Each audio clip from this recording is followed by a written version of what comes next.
First.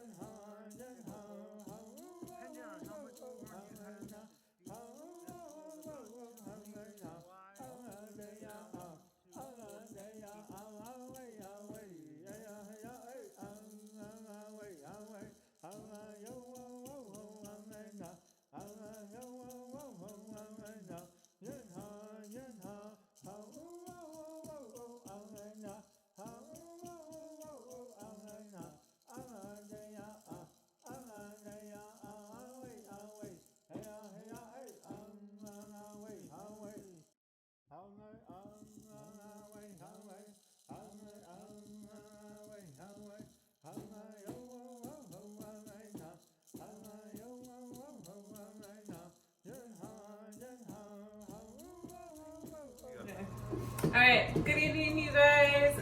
This evening we are working on making clay shibéézh. There's some things we've already taken care of before this video. So this one has already been dried on the cob, and then we shelled it. And from there, all we need to do now is wash this, and then we're gonna lay it all out flat on a screen and then let it dry one more time. Then from there, we'll store it, and this can last for a really long time. If you want to start off at the very bottom and just really rub it together. And that's it, okay? And when it's ready, you'll know when it's ready. It should not fight you once you get it going, okay? Sometimes you might even be able to, once you get it going, you just twist it with your hand. It'll come off, okay? The one that's really gonna fight you is right here at the bottom. That's where you'll come over here and... We just wanted to show you now the process from start to finish of what the corn will kind of look like. So from this point in the husk, just got off the field. This is a little bit dried, but then you'll take off the husks, put it in the compost. Then from there, you'll get it down to the right size for whichever pot you're using. That way you can fit in as many as possible. Then this is what it looks like after it's been steamed in the pot. Oh, and I also forgot to mention, so depending on what type of corn you have, if you're using the Navajo corn, the flour corn, you probably want to steam it longer than if you're using sweet corn. So sweet corn isn't as hardy, again, like we mentioned earlier, it's not as tough. So it'll cook a lot faster. So that's what it looks like when it's steamed.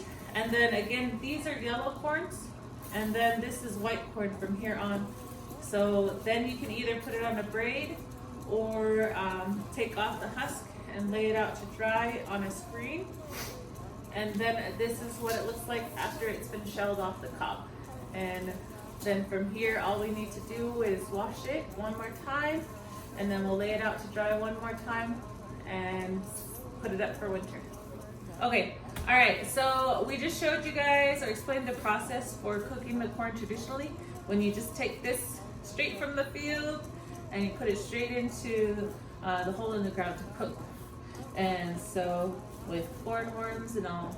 So now what we want to show you is how a way that we have adapted this to be able to cook in the modern kitchen.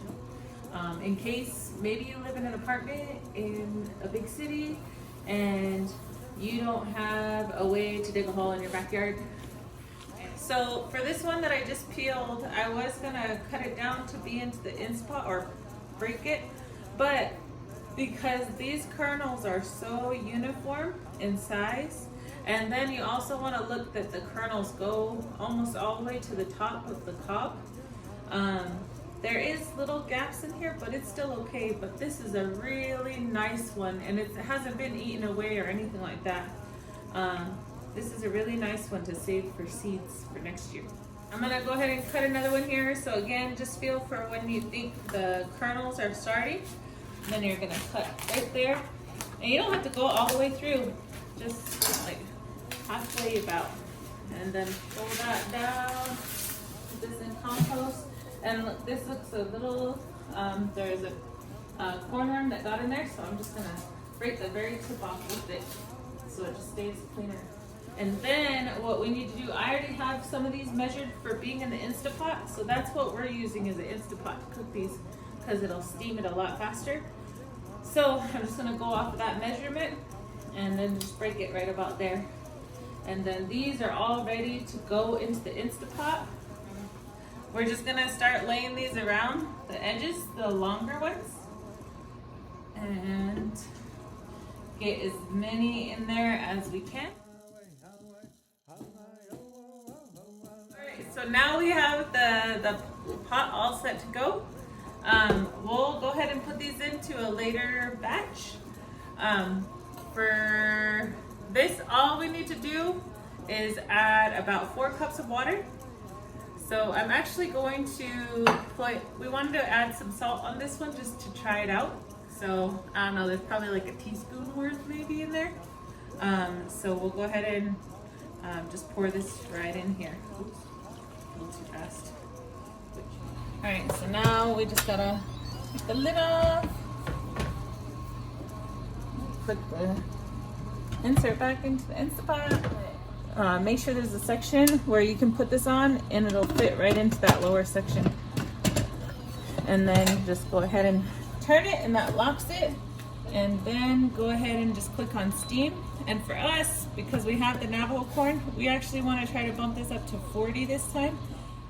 We just took the corn out of the Instapot, which is what we're using to cook it, because it'll steam it a lot faster than just on the stove. But you can also do on the stove too if you don't have an Instapot.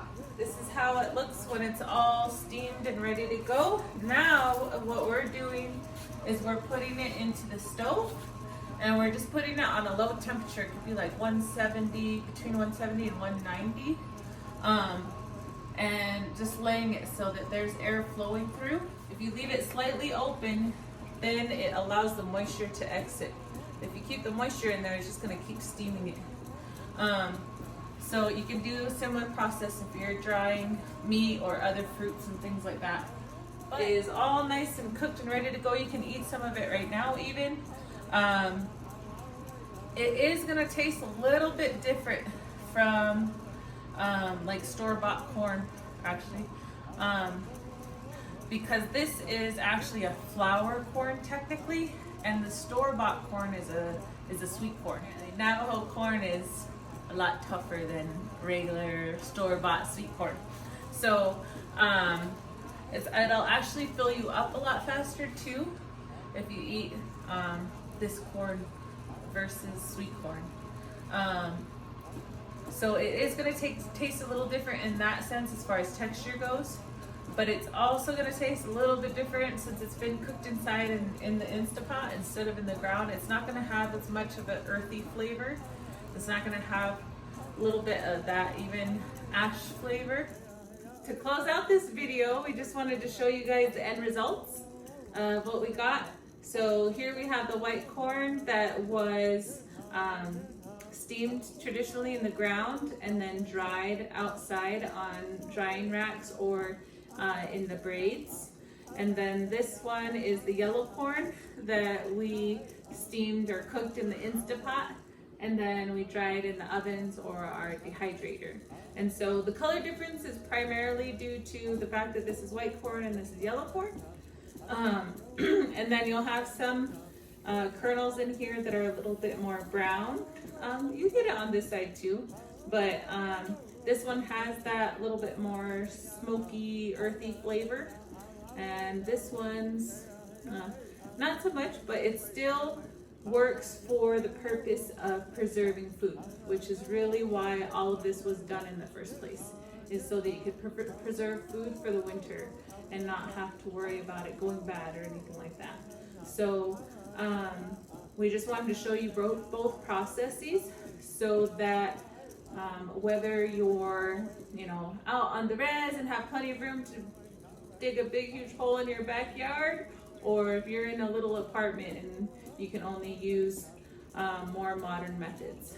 So that's the corn steaming drying video for you guys.